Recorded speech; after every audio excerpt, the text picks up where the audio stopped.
Reactant असांजो topic आहे। सभ खां पहिरीं सम्झंदासीं लिमिटिंग रिएक्टेंट हूंदो छा आहे। सही आहे। पोइ वरी इन जो प्रॉब्लम बि लिखियो आहे मूं, असेसमेंट प्रॉब्लम जेको असां सॉल्व कंदासीं। ॿ जेके आहिनि उते सॉल्व थियल आहिनि बुक ते ई, बट जेकॾहिं तव्हांखे ही मूं सुठे नमूने सम्झाए छॾियो ही प्रॉब्लम जेको असेसमेंट में ॾिनल आहे, त वरी पोइ उनखे सम्झणु को वॾो मुश्किल कमु कोन हूंदो। त अचो त लिमिटिंग रिएक्टेंट खे था सम्झूं। लिमिटिंग वर्ड खे ॾिसो, क्लियर थी वेंदो सॼो कॉन्सेप्ट। हिकिड़ो हूंदो आहे लिमिटिंग रिएक्टेंट, ॿियो हूंदो आहे एक्सेस रिएक्टेंट। एक्सेस रिएक्टेंट हिते लिखी था छॾियो, ॿिन्हिनि में रिएक्टेंट थो अचे रिएक्टेंट। अच्छा, हाणे सम्झणो आहे त एक्सेस ऐं लिमिटिंग जो फ़र्क़ु छा आहे, हिननि में इहे वई छा आहिनि। अच्छा ॾिसो, कोई रिएक्शन थींदो आहे त छा थींदो आहे रिएक्शन में, हिकिड़ी शइ हूंदी आहे, ॿी शइ हूंदी आहे, ॿ शयूं मिली करे का टी प्रोडक्ट ठाहींदियूं आहिनि, त उनखे असां चवंदा आहियूं केमिकल रिएक्शन। सही आहे। त उहा जेको केमिकल रिएक्टेंट हिकिड़ी शइ ऐं ॿी शइ, ॿ शयूं मिली करे का टी शइ ठाहींदा न, उहा हिकिड़ी जेका शइ हूंदी आहे, मिसाल जे तौर ते जीअं O+ में H2 मिली करे H2O था ठाहिनि। सही आहे। त हीअ ॿ शयूं मिलियूं, हिकिड़ो ही रिएक्टेंट आहे, हिकिड़ो ही रिएक्टेंट आहे। इहे ॿ छा चवराईंदा, रिएक्टेंट चवराईंदा। सही आहे। त इहे हूंदा आहिनि रिएक्टेंट। हाणे पाण वर्ड हीअं हिन वक़्तु ताईं छा सम्झो त रिएक्टेंट छा हूंदो आहे। जेके ॿ रिएक्ट करण वारा हूंदा आहिनि न, उनखे असां चवंदा आहियूं रिएक्टेंट। पोइ इहे ॿई रिएक्ट करे H2O ठाहिनि पिया। सही आहे। हाणे चवंदा लिमिटिंग ऐं एक्सेस रिएक्टेंट आख़िर हूंदा आहिनि छा। लिमिटिंग माना लिमिटेड, लिमिटेड माना महदूद माना खुटी वञे, कंहिं ख़ासि वक़्त खां पोइ खुटी वञे। सही आहे। महदूद हूंदो माना उनजी का हद हूंदी, महदूद हूंदो माना उनखे छा चवंदासीं असां, लिमिटिंग रिएक्टेंट। थोरो असमें तव्हां आई नो दैट कुझु शेडो जे करे, कैमरा जे करे तव्हांखे घटि ॾिसणु वेंदो हूंदो। बहरहाल इन लिखियल बि एतिरो टाइट कोन्हे को ख़ासि, बट सम्झणो आहे त मथे लिमिटिंग लिखियलु आहे, एतिरो हेठि एक्सेस लिखियलु आहे। सही आहे। त मूं लिमिटिंग जे बारे में तव्हांखे ॿुधायो त माना उहो लिमिटेड हूंदो, यानी महदूद हूंदो, माना उनजी का हद हूंदी, खुटी वेंदो हद खां पोइ। हाणे एक्सेस माना वधीक हूंदो न, एक्सेसिबिलिटी हूंदो आहे। एक्सेस यानी वधीक माना अणखुट, हीअ माना वधीक, हीअ माना घटि। सपोज़ कयो का शइ तव्हां ठाहियो था, हिकिड़ो शरबत था तव्हां ठाहियो। सही आहे। शरबत खे ठाहिण लाइ ॿिनि शयुनि जी नेसेसरी ज़रूरत हूंदी आहे असांखे। हिकिड़ो पाण शरबत, सही आहे, उन में ॿी खंडु ऐं शरबत ॿ आहिनि। अच्छा, खंडु ऐं उहो जेको हूंदो उन शरबत जो शीशो, उहे ॿ हूंदा जेके मिली करे असांजो हिकिड़ो शरबत जो गिलास ठाहींदा। सही आहे न। त शरबत जेको हो उन में विधोसीं, असां इनपुट कयोसीं, उहो वधीक आहे ऐं खंडु घटि आहे। त हाणे खंडु लिमिटिंग रिएक्टेंट चवराईंदी, जेका शइ वधीक हूंदी उहा एक्सेस चवराईंदी। माना जेका शइ घटि हूंदी, जेका शइ खुटंदी उहा लिमिटिंग, जेका वधीक हूंदी, जेका वधंदी उहा एक्सेस। हिते H+ में O2 मिली करे H2O था ठाहिनि। सही आहे। हाणे छा थिए जो O2 वधी वञे, H घटि थी वञे। जेकॾहिं वधी वई जेका शइ उहा चवराईंदी एक्सेस, ऐं जेका शइ खुटी वई उहा चवराईंदी लिमिटिंग या लिमिटेड। सही आहे। त बसि इहो ई कॉन्सेप्ट आहे, ॿियो कुझु बि न आहे। सही। हाणे प्रॉब्लम कंदासीं ऐं उन खां पोइ वरी इनशाला तव्हांखे क्लियर थींदो। स्टिल डेफिनेशन आहे, उनखे पढ़ंदासीं। The reactant which is entirely consumed, जेको माना सॼो कंज़्यूम्ड थी वञे। Entirely consumed first during the chemical reaction is called limiting reactant और लिमिटिंग रिएजेंट। रिएक्टेंट खे बि रिएजेंट बि चवंदा आहियूं। सही आहे। हाणे हिन जी ॻाल्हि करण जो मक़सदु ऐं जेका मूं ॻाल्हि ॿुधाई बिल्कुलु साॻियो आहे। हाणे जेको लिमिटेड आहे उहो अॻे खुटी वेंदो। सही आहे। बाक़ी जेको सो, अच्छा हाणे शरबत वारी जेका मूं ॻाल्हि कई, हिकिड़ो दफ़ो वरी थो कयां। त हाणे हिकिड़ो शरबत जो शीशो हूंदो आहे, ॿियो हूंदी आहे खंडु। सही आहे। हीअ शीशो ठाहियो आहे मूं, सम्झिजो ईअं। ॿी हूंदी आहे खंडु। हाणे तव्हां हिकिड़ो बाउल खयो, उन में हीअ खंडु बि इन कई ऐं हीअ शरबत बि इन कयो। हाणे जेका खंडु हुई उहा पई हुई, यको पई हुई। सही आहे। ऐं शरबत जेको हो उहो जल्दी ॻरी वियो, खुटी वियो, ॻरी वियो। खंडु अञा ताईं पई आहे। त खंडु जेका पई आहे न अञा ताईं, उहा एक्सेस चवराईंदी, ऐं जेको शरबत ॻरी वियो उहो लिमिटेड हो। सही, उहो लिमिटिंग रिएक्टेंट चवराईंदो। त जेका शइ बचे उहा एक्सेस, जेका खुटी वञे, कंज़्यूम थी वञे, सही आहे, इस्तेमालु थी वञे, उहा छा हूंदी, लिमिटिंग हूंदी। माना उहा लिमिटेड हुई, माना उहा खुटी वई, ख़तमु थी वई। सही आहे। माना खुटण जोॻो, ऐं एक्सेस माना अणखुटंदड़ लिखियो हुयो न मूं। सही आहे। त उहा साॻी शइ अथव। त आई होप तव्हांखे लिमिटिंग रिएक्टेंट में ख़बर पइजी वञे, माना जेको लिमिटेड हुजे, जेको खुटी वञे जल्दी, ऐं एक्सेस माना जेको वधीक हुजे। सही आहे। त प्रॉब्लम कंदासीं, मेनली हिन जो फोकस हूंदो आहे असांजो प्रॉब्लम ते। बाक़ी लिमिटिंग या एक्सेस रिएक्टेंट इन्हनि जी सिंपल डेफिनेशन यादि करे छॾियो तव्हां। जीअं लिमिटिंग रिएक्टेंट जी मूं ते पाण त आहे लिमिटिंग रिएक्टेंट, त हुनजी जॻह लिखी पई आहे, बसि इहा यादि करे छॾियो। या वरी जेको अॻे ई कंज़्यूम थी वञे रिएक्शन में, त उहो चवराईंदो आहे। सही आहे। हलो, हाणे असां वटि हीअ जेको प्रॉब्लम आहे तव्हांजे बुक में बिल्कुलु ॾिनल आहे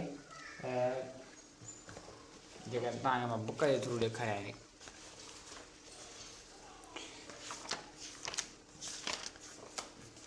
अच्छा हीअ अथव सही आहे। हीअ प्रॉब्लम आहे जेको पाण कंदासीं, हिकिड़ो हीअ ऐं ॿियो हीअ सॼो आहे बल्कि हेसि ताईं, ऐं ॿियो हीअ पोयूं आहे। सही, इहे ॿ आहिनि बराली, इहे थियल आहिनि, त वरी तव्हां हिनजी पाण प्रैक्टिस कयूं त बेटर रहंदो। असां हीअ प्रॉब्लम कंदासीं जेको मुंहिंजी लिखियो आहे। सही आहे, इहो असेसमेंट सेल्फ असेसमेंट वारो प्रॉब्लम आहे जेको थियल बि न आहे तव्हांजे बुक में। बहरहाल चए थो त hydrogen gas is commercially prepared by steam methane gas process.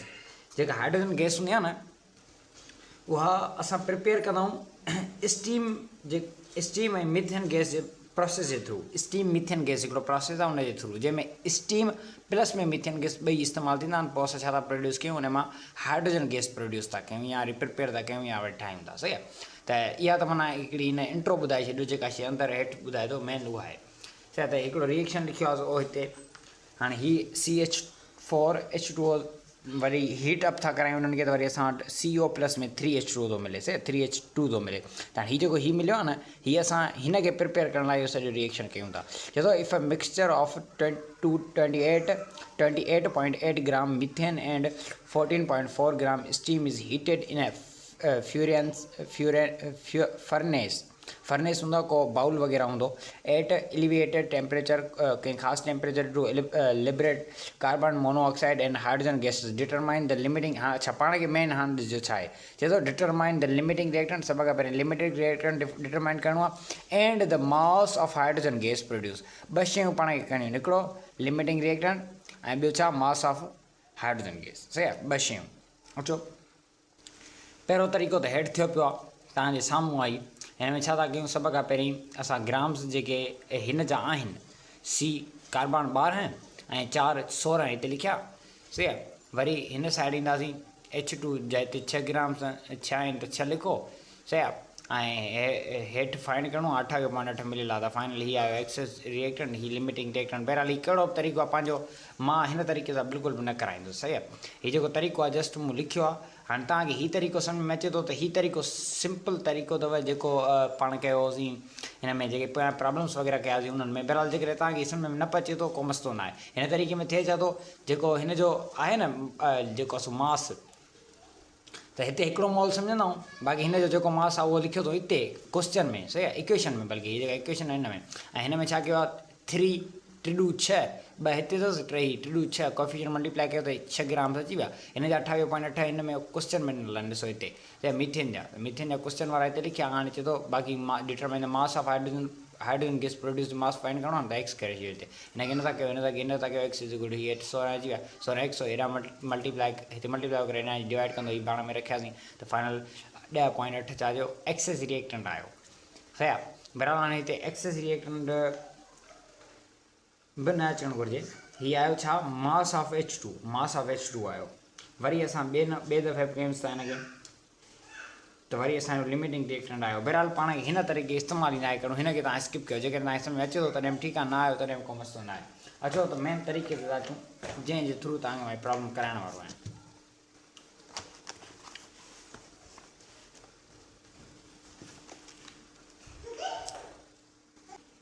अच्छा सही आहे, त मां हिन वक़्तु ताईं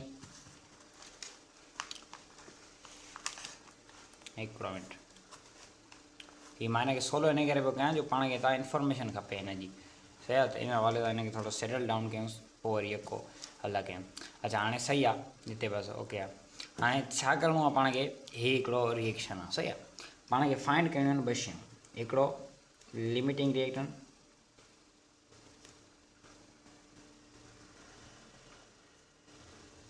ॿियो मास ऑफ हाइड्रोजन गैस। सम्झो माना हाइड्रोजन गैस, मुंहिंजो हाइड्रो गैस लिखिया, बहरहाल हाइड्रोजन गैस सम्झिजो। सही आहे, इहे ॿ शयूं फाइंड करणियूं आहिनि पाण खे। ठीकु आहे, हाणे एसि ताईं तव्हांखे आई होप क्लियर हूंदो। सभ खां पहिरीं छा कंदासीं, पाण खे फाइंड कंदासीं सभ खां पहिरीं लिमिटिंग रिएक्टेंट। इहो यादि रखिजो, कहिड़े तरीक़े सां फाइंड कंदासीं। हिन वक़्तु तव्हांजे साम्हूं हीअ ॿई जेके लिखियल आहिनि, पाण खे सिर्फ़ु हिननि ॾे गौर करिणो आहे। छो गौर करिणो आहे, छाजे करे करिणो आहे, छो जो असांखे ख़बर आहे त जेको हिन साइड हूंदी आहे न रिएक्शन, हिते ॿ शयूं हूंदियूं आहिनि जेके पाण मिली करे टिनि ठाहींदियूं आहिनि, टे बि ठाहे सघंदियूं, हिकिड़ी ठाहे सघंदियूं हिते, ॿ बि ठाहे सघंदियूं, टे बि ठाहे सघंदियूं हिते। बहरहाल हिते जेके शयूं मिलंदियूं उहे चवराईंदा रिएक्टेंट। हाणे हीअ बि रिएक्टेंट आहे, हीअ बि रिएक्टेंट आहे, त फ़िलहाल पाण खे हिननि रिएक्टेंट खे ॾिसणो आहे। छो रिएक्टेंट खे ॾिसणो आहे? छो जो पाण खे फाइंड बि रिएक्टेंट करिणो आहे, लिमिटिंग रिएक्टेंट फाइंड करिणो आहे, सही आहे, इन जे करे। त हलो हाणे हिन वक़्तु ताईं हीउ जेको CH4 लिखियो पियो आहे मीथेन, हिन में हिन जो घणा मोल्स आहिनि? हिकु मोल आहे, त हिकु मोल ते लिखो। ऐं हिन H2O जा घणा मोल आहिनि? हिकु मोल आहे, इहे बि हिते लिखो, सही आहे। हाणे असांखे क्वेश्चन जे अंदरि मीथेन किथे आहे? चए थो मीथेन जा मिक्सचर ऑफ मीथेन गैस आहे न 28.8। अचो हाणे थोरो वरी रफ वर्क कंदासीं हेठि ते।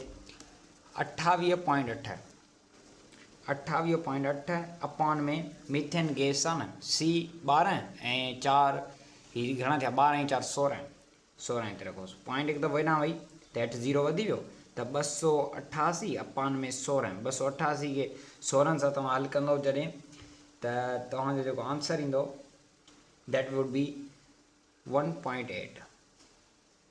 हीअ असां वटि आंसर आयो, सही आहे। हाणे हीअ जेको आंसर आयो, तव्हां हीअ आंसर जेको आयो उहो हिते रखो 1.8, सही आहे। हलो हिन साइड हाणे H2O बुक जे हिन क्वेश्चन जे अंदरि H2O असांखे घणो थो ॾिए? मीथेन गैस टेम्परेचर, अच्छा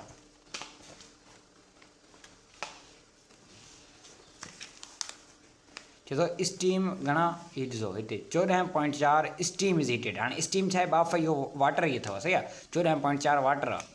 एंड हीअ ॾिसो न मीथेन गैस जी पाण ॻाल्हि कई, हाणे चए थो and 14.4 steam is heated in furnace मां वरी हिनखे फ्यूरनेस पियो पढ़ां बार बहरहाल। हलो 14.4 ईअं जी, 14.4, त हाणे हिते वरी लिखो तव्हां मथे 14.4 अपॉन में H2O आहे न, H जा 2 ऐं O जा 16, 16 ऐं 2 14 थिया, 14 ग्राम्स। पाण छा पिया कयूं हिन वक़्तु ताईं? हीअ मोल्स पिया फाइंड कयूं, हीअ मोल्स मिलिया अथव, सही आहे। ऐं हिते घणा लिखंदासीं? 14, हिकु दफ़ो पॉइंट हेॾां वई, हेठि 0 वधियो, त हाणे हीअ छा 144 अपॉन में 180, सही आहे, 180। त हाणे हिननि ॿिन्ही खे जॾहिं मूं सॉल्व कयो 180 खे, त इहो त मुंहिंजो आंसर अचे 0.8 छा मोल्स। हिनखे तव्हां डिवाइड कयो त हीअ आंसर आयो, हिनखे डिवाइड कयो हीअ आंसर आयो। हलो हाणे हीअ रखो पुट कयो, चए थो 1.8 हूंदा त हिते घणा ठहंदा? 0.8 मोल्स। हाणे तव्हां मूंखे ॿुधायो त 1.8 आहे त हिते 0.8 पिया ठहनि, मथे त साॻा आहिनि। बहरहाल हेठि जॾहिं असां 1.8 था खणूं त 0.8, हिननि ॿिन्ही मां घटि मोल्स कहिड़े में आहिनि? घटि मोल्स ज़ाहिरी ॻाल्हि आहे हिन में, जंहिंमें घटि आहिनि त मूं छा ॿुधायो उहो छा हूंदो आहे? लिमिटिंग रिएक्टेंट, सही आहे। जंहिंमें वधीक मोल्स हूंदा उहो छा आहे? एक्सेस वर्ड जी माना ई हूंदी आहे वधीक, त हीअ छा आहे? एक्सेस रिएक्टेंट, सही आहे। हीअ चवराईंदो एक्सेस रिएक्टेंट, हिन चवरायो लिमिटिंग रिएक्टेंट। हाणे हिन वक़्तु ताईं असां छा फाइंड कयोसीं? हिन वक़्तु ताईं असां लिमिटिंग रिएक्टेंट फाइंड करे छॾियोसीं, जेको असांखे 0.8 मिलियो। हाणे आई होप त तव्हांखे क्लियर हूंदो त कहिड़े तरीक़े सां मूं हल कयो आहे। हाणे हल करण जो तरीक़ेकार कहिड़ो आहे, मां उहो तव्हांखे ॿुधाए थो छॾियां। हल करण जो तरीक़ा इहो आहे, सभ खां पहिरीं लिखंदासीं इक्वेशन, सही आहे। इक्वेशन लिखी, इक्वेशन में जेके हिन साइड वारा 2 हूंदा न रिएक्टेंट, उन्हनि रिएक्टेंट जे अंदरि छा कंदासीं? हाणे हीअ मिसाल रिएक्टेंट आहे त हिन जो मोल्स ॾिसंदासीं, हिन जा मोल्स हिते ॾिसंदासीं इक्वेशन में, सही आहे। इक्वेशन में हिन जो बि हिकिड़ो आहे, हिन जो बि हिकिड़ो आहे। हलो हाणे वरी क्वेश्चन ॾिसंदासीं, जंहिंजा मिलियल हूंदा ग्राम्स मिलियल, किथे किथे असांखे डायरेक्ट मोल्स बि मिलियल हूंदा आहिनि, सही आहे। पर किथे किथे मोल्स न आहिनि मिलियल हूंदा, मोल्स न मिलियल हूंदा त हिन तरीक़े सां असां छा कंदासीं? मोल्स कढंदासीं। जीअं मूं कढिया, हीअ फार्मूलो पाण पढ़ी आया हूंदो तव्हां, त हिन तरीक़े सां असां मोल्स ॿिन्हिनि जा कढिया। जेकॾहिं मोल्स हिन जा कढिया, मां हिन जा न मिलियल हुजां त हिते छा कयां? एक्स करे पोइ हिननि खे पाण में सॉल्व कयां त हिते मोल्स मिली वञनि मूंखे। पर मोल्स ऑलरेडी हिते हिन जो क्वेश्चन में हुआ त हिते कढियासीं, हिन जा मोल्स बि कढियासीं, हिन जा मोल्स, ॿिन्हिनि जे जॾहिं मोल कढी छॾंदासीं न, पोइ असां ॾिसंदासीं त हिन ॿिन्ही मां घटि मोल्स कंहिंजा आहिनि। पोइ जंहिंजा घटि मोल्स हूंदा न उहो असांजो लिमिटिंग रिएक्टेंट चवराईंदो, जंहिंजा वधीक मोल्स हूंदा उहो असांजो एक्सेस रिएक्टेंट चवराईंदो, सही आहे। ऐं आई होप त तव्हांजो हाणे इहो हिते क्लियर थी वेंदो। हाणे छा कंदासीं? हाणे असांखे छा खपे? मास ऑफ हाइड्रोजन गैस, सही आहे। अचो लिमिटिंग रिएक्टेंट कहिड़ो आहे? H2O, त हिते H2O लिखो। छा कयो? H2O लिखो। हलो असांखे छा खपे? मास ऑफ हाइड्रोजन खपे न, 3H2 लिखोसि, सही आहे। हाणे हितां असां फाइंड कंदासीं कहिड़े तरीक़े सां फाइंड कंदासीं हिन जे हिते हिन वक़्त ताईं घणा मोल्स आहिनि हिकु मोल आहे सही आहे हिन जा हिन वक़्त ताईं हिते घणा मोल आहिनि 3 मोल असांखे जेकॾहिं हिन जा 0.8 मोल्स हिते कढियासीं न हिन जा 0.8 मोल कढियासीं जी बिल्कुलु कढियासीं त हिते छा कंदासीं एक्स करे छॾींदासीं छो जो खपे न असांखे छा खपे मास ऑफ हाइड्रोजन खपे फ़िलहालु मोल्स कढूं पोइ हिन खे मास में कन्वर्ट करे छॾींदासीं पहिरीं छा कबो लिमिटिंग रिएक्टेंट फाइंड कंदो जेको फाइंड थींदो उहो रखंदासीं हिन सां कंपेयर कराईंदासीं जंहिंजो असांखे मास खपे त मास हाइड्रोजन जो खतो हुन सां कंपेयर करायोसीं पहिरीं जेकॾहिं हिकु मोल्स आहे त हिन 3 मोल्स बीठा हाणे 0.8 में त ॾिसंदासीं केतिरा मोल्स आहिनि सही आहे फ़िलहालु मोल्स में हिते आंसर ईंदो इहो यादि कजो त हिते छा कंदासीं 1 खे एक्स सां मल्टीप्लाई कयो 1x इज़ इक्वल टू 0.8 ही वारा ऐं 3 सां मल्टीप्लाई कंदा वञी सही आहे त जॾहिं मां हिननि खे पाण में मल्टीप्लाई कंदुसि त असां वटि जेको आंसर ईंदो 1x साॻियो रहियो ऐं 3 खे 0.8 सां तव्हां मल्टीप्लाई कयोसि त तव्हांजो आंसर ईंदो 8 टकी 24 हिकिड़ो मिंट भला करे था वठूंसि 0.8 आहे न 8 टकी 24 4 हिते ॿ मथे ॿ सां ॻाल्हाइजो पॉइंट हिकिड़े हथ खां पोइ आहे हिकिड़े हथ खां पोइ पॉइंट ॾियो 2.4 अची तव्हांजो 2.4 सही आहे हिकु हिते मल्टीप्लाई करे हेॾां डिवाइड कंदो बहरहाल इन जो को ख़ासि हूंदो कोन्हे को 2.4 थी वियो साॻियो हेठां बसि हिकु सम्झंदा नंढियूं तॾहिं मूंखे मस्तु न आहे सही आहे त माना आंसर असां वटि हिते हिन वक़्तु ताईं असां वटि घणो आयो 2.4 आंसर आयो पर असांखे हाणे mass of hydrogen gas find करिणो आहे मास फाइंड करिणो आहे हीअ छा आया न हीअ त आया आहिनि मोल्स त हाणे मास जो वरी फार्मूलो छा आहे हिन खे मास में कन्वर्ट करण जो त हीअ ॾिसो मोल्स इज़ इक्वल टू नंढी एम जंहिंसां असां गिवन मास खे शो कंदा आहियूं एम अपान में वॾी एम छा आहे माना मोलर मास नंढी एम छा आहे माना जेको गिवन मास हूंदो आहे न हूंदो आहे त वरी पोइ फाइंड कंदा आहियूं सही आहे त मोल्स असांखे हिते मिलियल आहिनि ऐं मोलर मास जी ख़बर आहे बाक़ी गिवन मास फाइंड करिणो आहे त मोल्स घणा मिलियल आहिनि 2.4 इज़ इक्वल टू जी निशानी एम साॻियो नंढी वारो ऐं एम वॾी जेको आहे माना हाइड्रोजन जी ॻाल्हि थो करे न त H2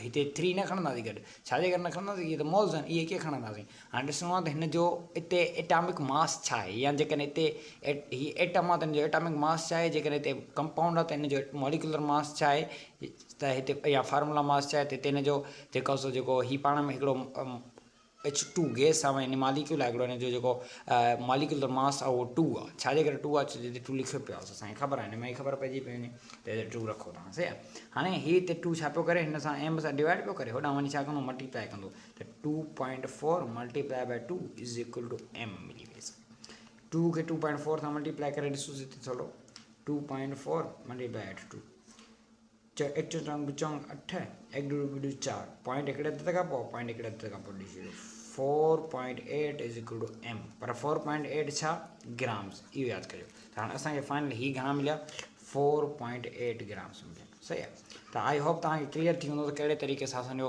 mass of hydrogen gas निकितो सही आहे त मास ऑफ हाइड्रोजन गैस असां 4.8 कढियो पहिरियां मोल्स कढिया हुन खां पोइ कढियो ऐं लिमिटिंग रिएक्टेंट त पाण हींअर हिन वक़्तु हिते कढियोसीं जेको 0.8 मिलियो सही आहे त ॿई आंसर मिली विया हिते असां लिखी था छॾियोसीं जेको लिमिटिंग रिएक्टेंट मिलियो 0.8 मिलियो ऐं जेको हाइड्रोजन गैस जो मास मिलियो उहो घणो मिलियो 4.8 ग्राम्स सही आहे आई होप तव्हांखे सॼो प्रॉब्लम क्लियर हूंदो स्टिल का क्यूरी आहे को क्वेश्चन आहे कमेंट करे सघो था बायो में व्हाट्सएप जी लिंक आहे उते बि राब्तो करे सघो था सही आहे।